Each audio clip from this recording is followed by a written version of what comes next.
in this case, Damon, who's considered a rim protector?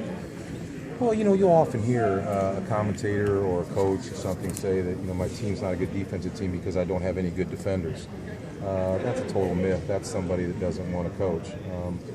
So, all you have to do, not all, I mean, it's the NBA. These are the greatest players in the world. So you can have a phenomenal defensive possession and somebody sticks one right in your eye, These are great players. But, you have to have those possessions over and over and over again to have a chance. And even a guy that may not be individually a great defender can definitely survive in your team defensive schemes, and if they're done with commitment and correctly.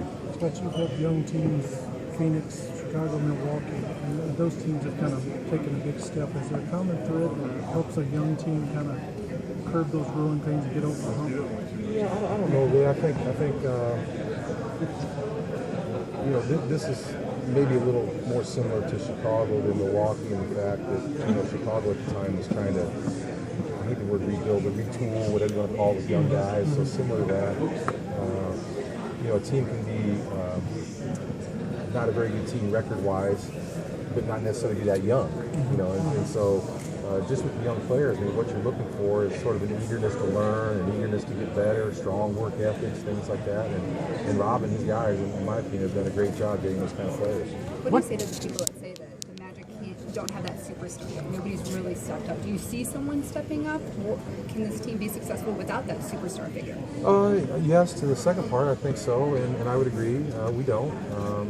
But the problem is, I think, is that word gets thrown around.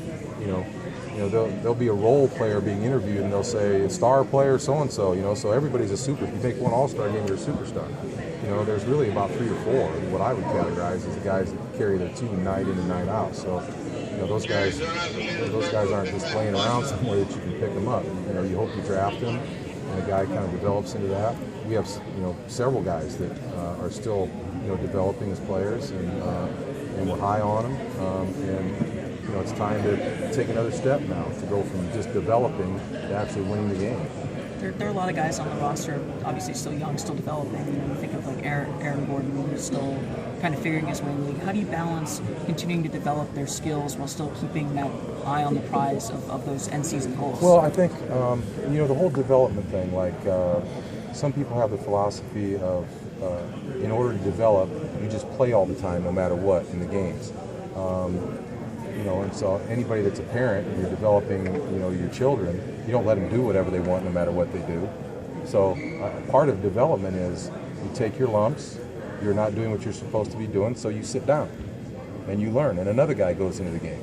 And so, that's what we will do. We'll find a group or two, and look, as I said, I hate to be a broken record, but these are genuinely good people. It's easy when you're around them to see that, and they're conscientious and they want to do the right thing.